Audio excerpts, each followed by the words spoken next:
Europe 1. 9h30, 11h, Culture Média.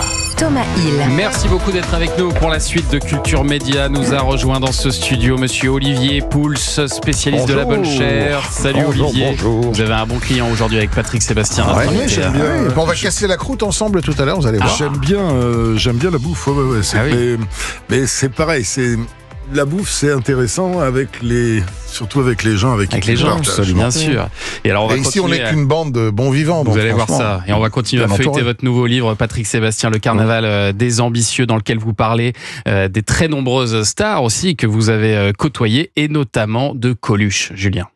Oui, on va vous faire écouter une archive vous concernant, Patrick Sébastien, on réagira après. Il paraît que Coluche vous a filé une de ses salopettes. Attendez, il paraît, trouvait-il que ce serait mieux pour quand vous l'imitez. On est en 78 et Coluche vous avez vu comme des millions de Français à la télévision la veille en train de l'imiter. C'était chez les Carpentiers dans numéro 1. Et le lendemain, il avait dit ceci sur Europe 1. Il était à l'époque tous les après-midi sur Europe 1 entre 15h et 17h dans On n'est pas là pour se faire engueuler avec Gérard Lanvin et Robert Villard. Peut-être que vous n'avez jamais entendu cette archive, Patrick Sébastien. Je pense que ça peut vous faire rire. Il le fait bien, hein. Il le fait bien, hein. Moi, je l'ai vu à la télé, c'est dingue. C'est la première fois que je me suis aperçu de comment je jouais, quand je l'ai vu, lui. J'ai donné une salopette hier parce que je l'ai vu à la télé, il était boudiné dans un pauvre truc quand il m'imite. Alors, j'ai quand même donné une salopette à moi pour qu'il fasse mieux la prochaine fois. Mais je suis assez partisan. Il m'imite tellement bien, ce mec-là, que je suis assez partisan qu'il mette son nom à la télé, tu vois, quand il passe. Je suis assez partisan qu'il mette son nom, parce qu'il y a des mecs qui doivent croire que c'est moi. Surtout maintenant que j'y ai filé le costard. Surtout, il est beaucoup plus gentil que moi, il va toucher une clientèle que j'ai pas. Il est beaucoup plus sympa. C'est génial, j'avais jamais entendu ça. C'était le lendemain, donc en mai 78 sur Europe 1. Elle est où cette salopette? J'en ai fait cadeau à quelqu'un. C'est étrange ce que je vais te dire. Ça va vous étonner. J'y tenais beaucoup. Et à un moment, je peux pas dire quel est le monsieur, mais quand j'étais à mon club de rugby de Brive, il y a si je vais te dire qui c'est monsieur de Rivour. Tu sais, bien sûr. Voilà. Qui était sponsor de Brive, qui est un monsieur... Entreprise de propreté de Richebourg, vous voyez les camions. Immensément riche. Et les gens qui étaient autour de lui le flattaient, tu sais, comme tous ces gens qui ont beaucoup de pognon, etc. Et moi, quand je suis devenu président de Brive, je suis allé le voir, et je suis rentré dans son bureau, et j'ai dit, écoute, tous les gens qui sont autour de toi, ils veulent te tirer quelque chose. J'ai dit, moi, je vais faire le contraire. J'ai dit, tu aimes bien Coluche. Je savais qu'il aimait beaucoup Coluche. Il me dit, oui, j'adore Coluche. J'ai dit, je t'ai apporté sa salopette, je t'en fais cadeau. Je te la donne, comme ça te fera comprendre que dans la vie, le jour où tu auras peut-être envie de virer des gens et tout ça, peut-être que tu t'apercevras qu'il n'y a pas que le pognon, il n'y a pas que tout ça. Donc j'ai fait ce truc-là. Ça me manque parce que c'était un cadeau, mais ça fait partie des choses que j'aime faire de temps en temps dans la vie. C'était devenu un vrai copain, Coluche, pour vous? Non, c'était un pote. On a j'en parle beaucoup sur scène dans mon spectacle, le spectacle que je fais qui s'appelle Hommage et dessert, où je raconte justement des trucs. Il y a un truc qui était marrant, c'est quand il s'est présenté à la présidence de la République, et il dit, je serai président, tu seras vice-président. Comme ça, je suis pas de la présidence et tu t'occuperas du vice. Voilà, non, mais j'en raconte une synchronicité qui est formidable dedans. C'est que quand il s'est tué à Opio. Ouais. Et à Paris, il y avait la rue Gazan, la fameuse rue Gazan, sa maison. Dans le 14e.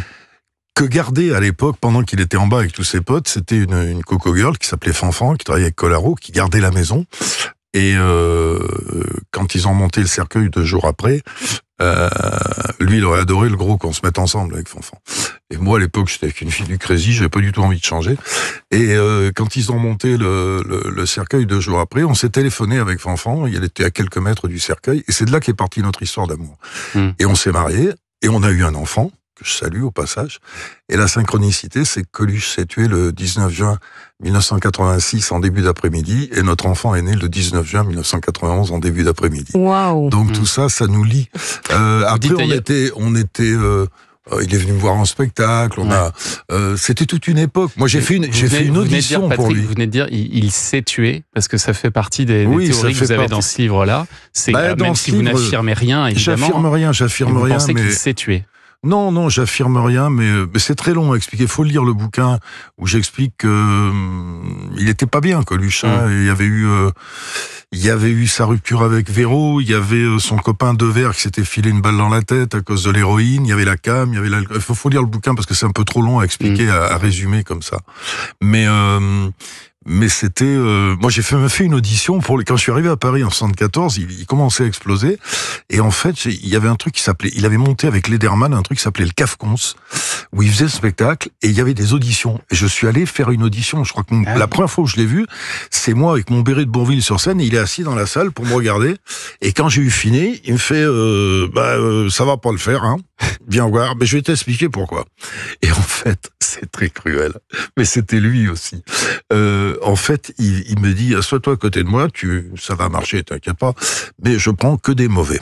Et il faisait des auditions où il prenait que des en première partie de son spectacle, il avait décidé de prendre, mais c'était des trucs vraiment pas bien, hein.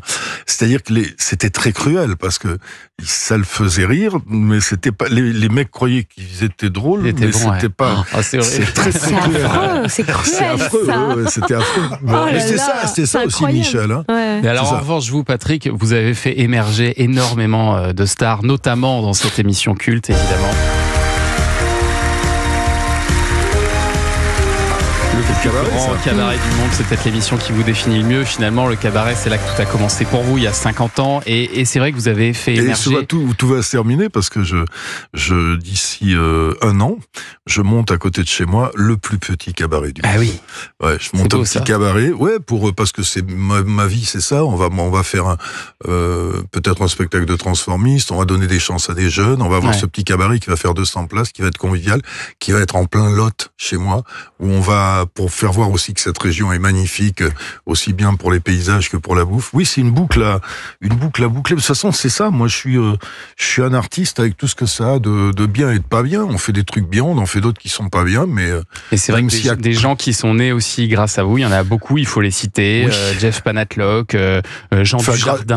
Grâce à eux, surtout. Oui, bien sûr, grâce à leur talent, mais bon, malgré tout, il y a un moment, il faut que quelqu'un leur mette aussi le pied à l'étrier. C'est vrai que je les ai tous connus au début, je les ai aidés, je les ai produits.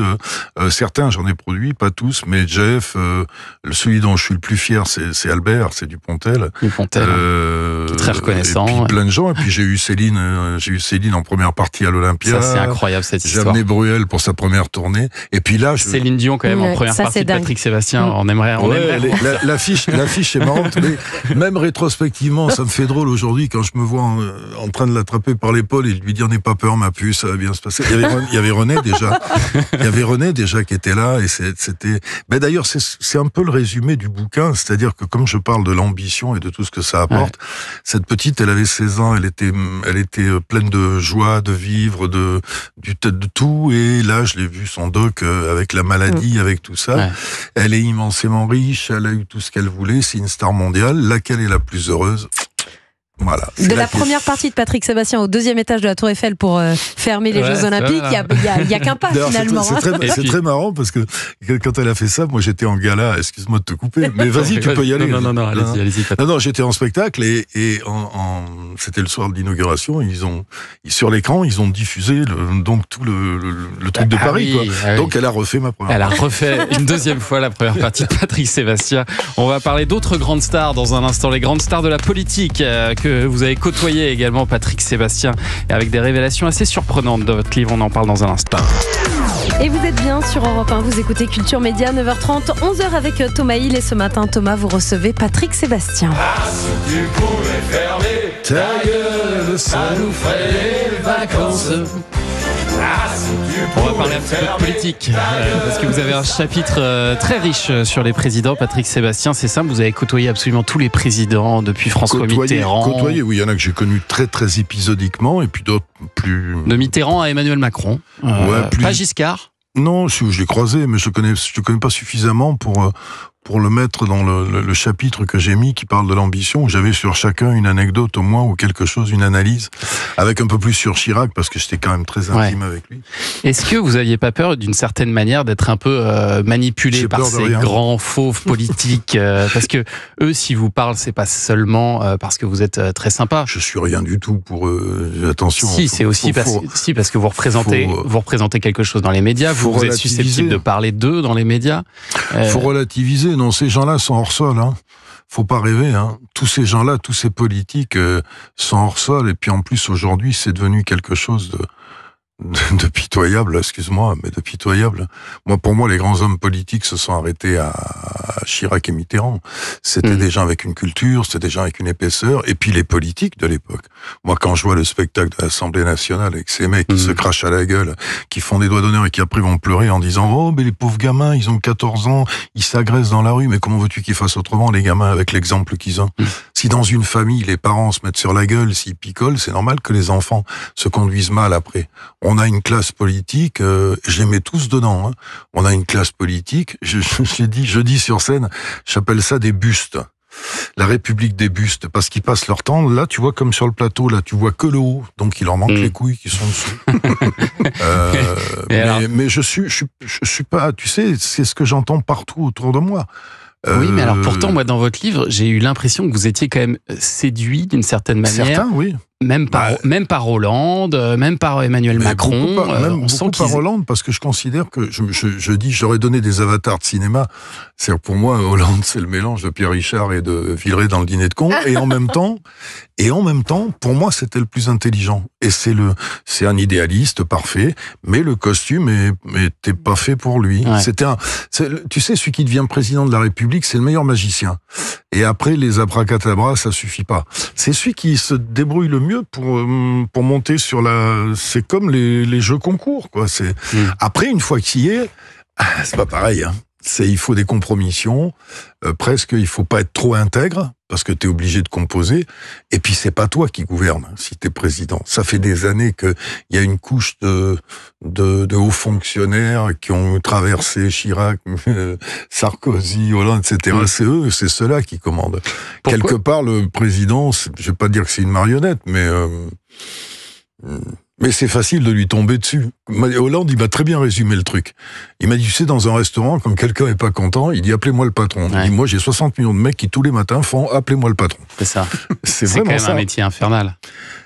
Ils l'ont choisi. Ils l'ont cherché, ils y sont allés. Le pouvoir, la gloire. Moi, ce que je leur reproche aujourd'hui, ils nous ont piqué notre taf à nous, les artistes, c'est-à-dire tu prends l'agenda d'un homme politique, c'est télé, radio, télé. Alors, c'est très bien pour vous. Ouais. Télé, radio, mais on les a pas élus pour ça. Mais ils font que ça. Et puis, tu sais quoi? Quand ils sortent des émissions comme là, ici, ils disent pas, est-ce que j'ai dit bon pour la France? Ils vont voir les mecs à côté, ils font, j'ai été bon. Ouais. Voilà. C'est aussi con que ça. Pourquoi est-ce que vous leur parlez, vous? Parce que moi, je me nourris des autres.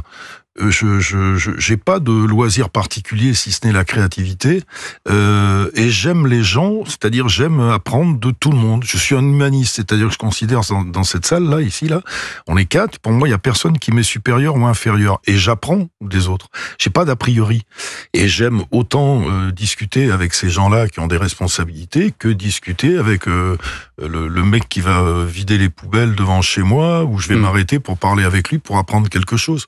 Tu sais, chaque être humain avec qui tu discutes, sa vie c'est un film, hein. Donc j'ai pas cette barrière qu'ont la plupart des décideurs. Donc je m'enrichis parce que je suis curieux. Et si je considère que, enfin ça c'est mon point de vue, mais l'intelligence pour moi c'est la curiosité. Et alors, votre préféré, évidemment, ça reste Jacques Chirac, dont vous parlez longuement dans le Carnaval des Ambitieux. Votre relation ressemblait à de l'amitié, on peut le dire comme ça, pour le coup ? Oui, mais ça remonte à loin, parce que je l'ai connu, j'avais 16 ans. Oui, il était conseiller général en Corrèze, ma mère était UDR à l'époque, gaulliste. Moi, je m'étais foutu aux jeunesses communistes juste pour l'emmerder, mais j'avais envie de rien. Non, et puis on a un parcours dans des trucs complètement différents, mais c'est vers 74, moi je suis monté, c'est vers 74 qu'il a commencé à... Et puis on avait un point commun qui nous faisait rire tous les deux. Quand il est arrivé en politique, tout le monde disait c'est un grand con sympathique. Ils l'ont toujours pris pour un grand con sympathique. Et moi, dans mon métier, pareil, on est des grands cons sympathiques. À part qu'il a été président 12 ans et que moi j'ai le record d'audience, donc on disait on les a bien niqués. Et vous dites à un moment d'ailleurs que cette amitié avec Jacques Chirac, ça vous a joué des tours, que certains, enfin vous pensez notamment à Nicolas Sarkozy, auraient voulu vous le faire payer, cette amitié avec Chirac. Ils m'ont fait payer d'ailleurs.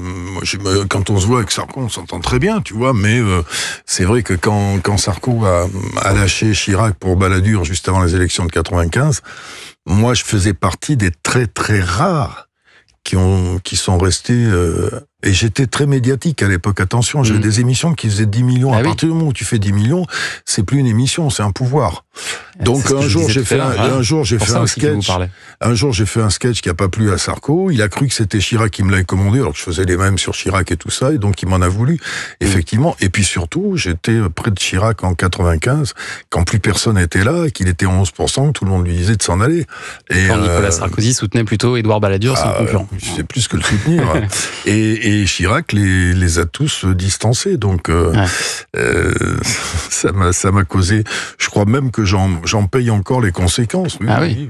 Je crois même qu'encore aujourd'hui, il y a des vieilles rancunes par rapport à ça.